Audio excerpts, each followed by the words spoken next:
Good afternoon, just. So let's talk about what you need for a well-structured business plan.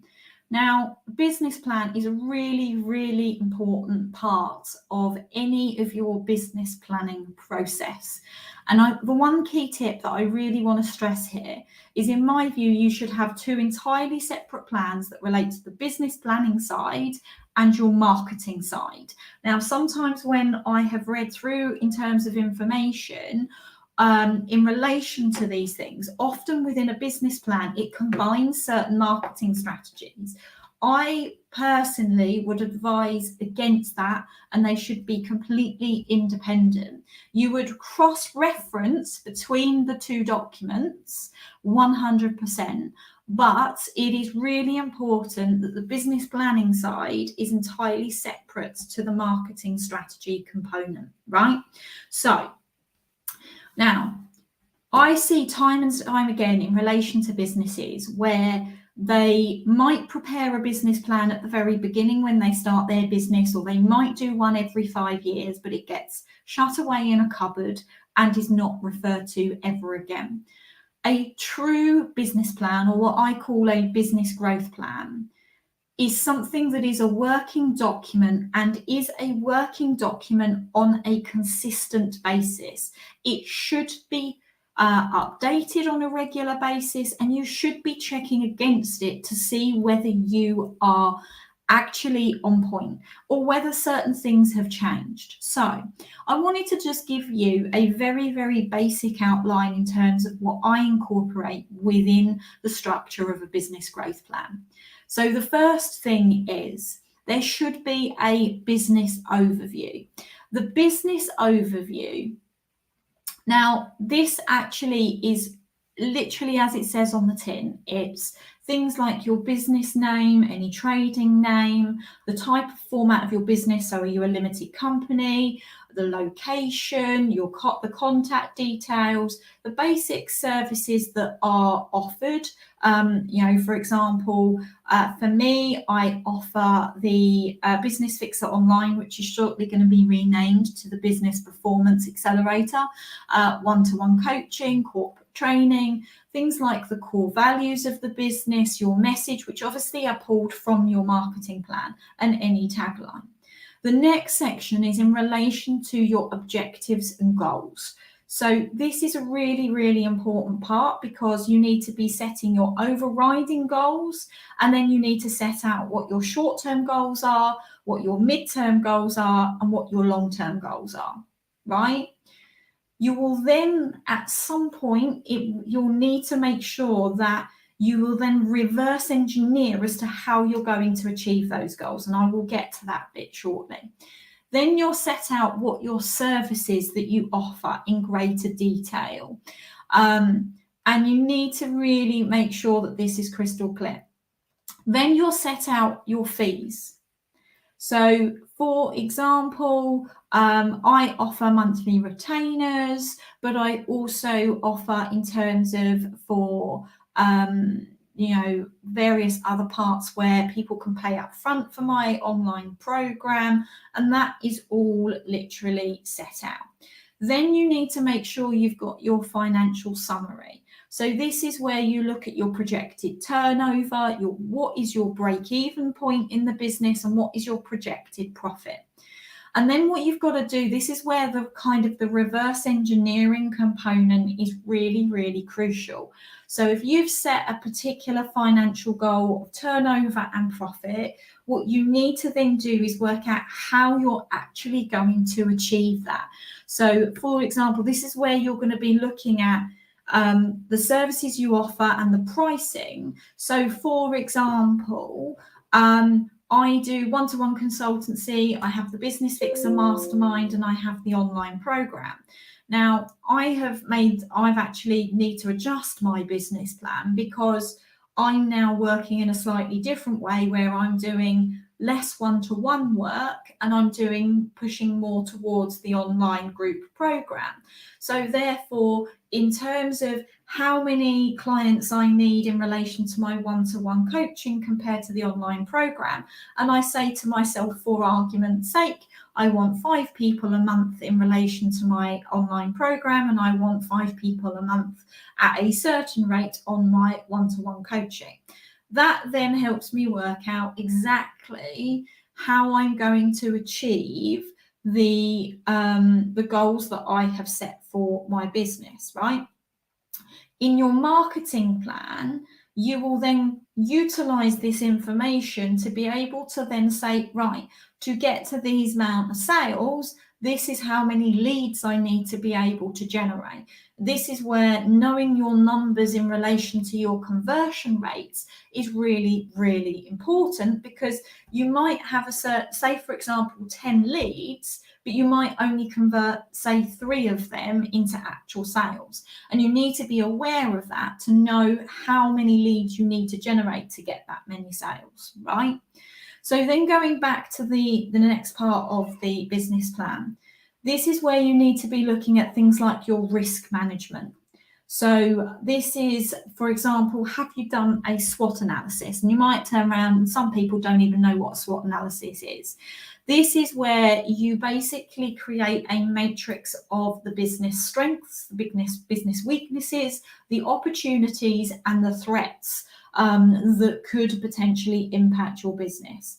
Then you need to be able to actually say what steps are, when you're looking at the risk management in terms of what are the risks to the business, you need to then be able to say what steps are you going to take to manage that risk. So we have a risk management policy, which is, a separate document that we potentially refer to within our business plan. Then you're going to be looking at your staff. So if you're saying you want to be, you've set certain goals, that could include not just monetary goals, but it could include your staffing goals.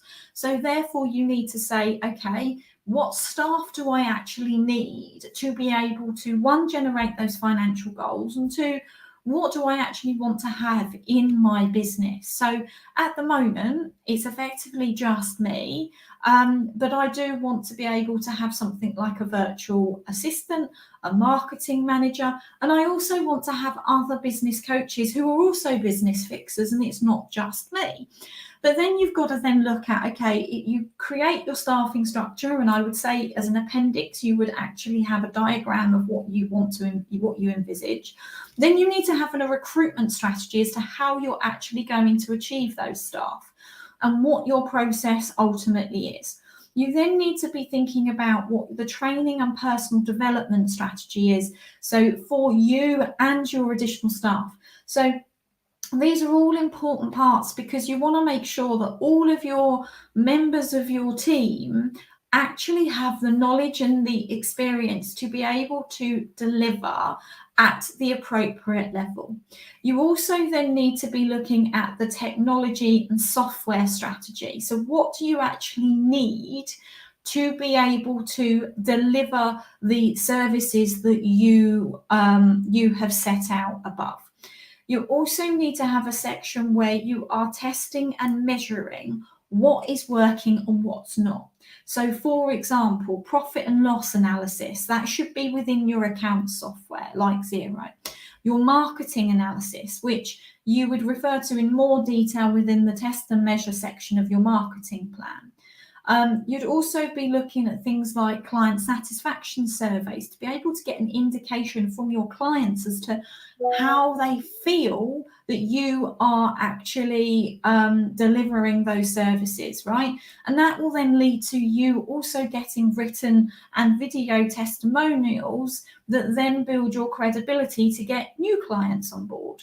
Then you've got things like your competitor analysis and market research. So what are your competitors doing in the market that you might want to also do?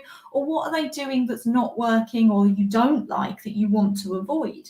And then you're talking about things like your conversion rates. Again, this is something that's particularly something that you would again have in your marketing plan, right?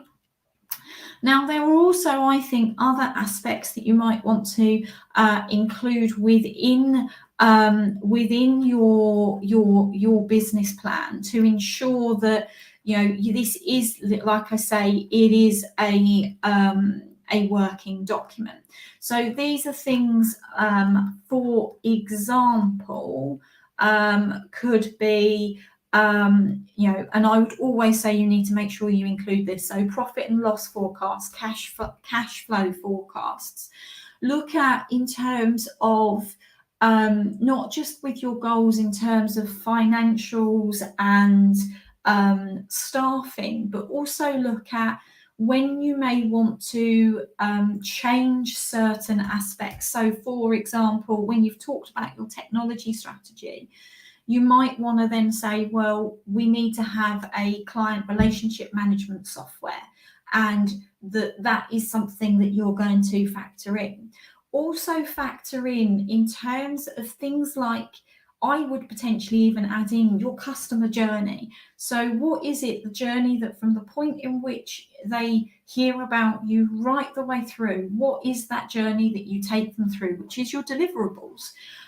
What systems and processes do you then need to have in place? So one of the things that I'm now doing with my clients is I'm creating a journey map, which not only is the actual customer journey in terms of how they go through your system, but also, or your ecosystem, it's also about the systems and processes that actually make that all work.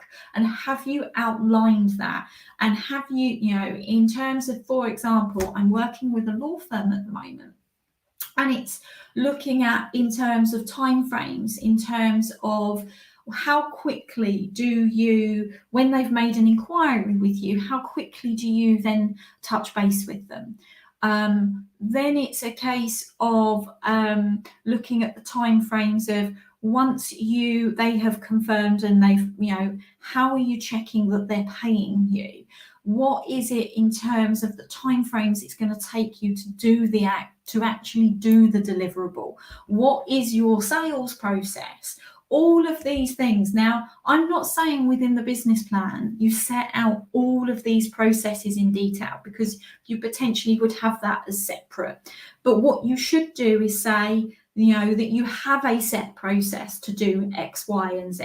You have timelines that for X, Y, and Z.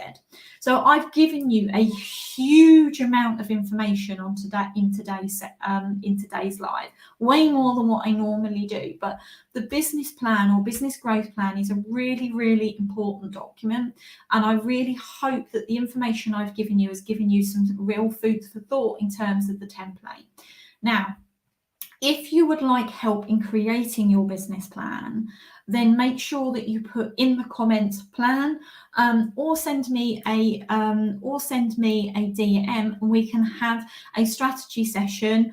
It's completely free, where we can start brainstorming around your business plan and where you want your business to be and how you're actually going to achieve it. So thank you guys for listening. Really hope you've gained some real value from what I've shared with you, and I will touch base with you. You'll see me on here again very, very soon. Have a great day, everyone.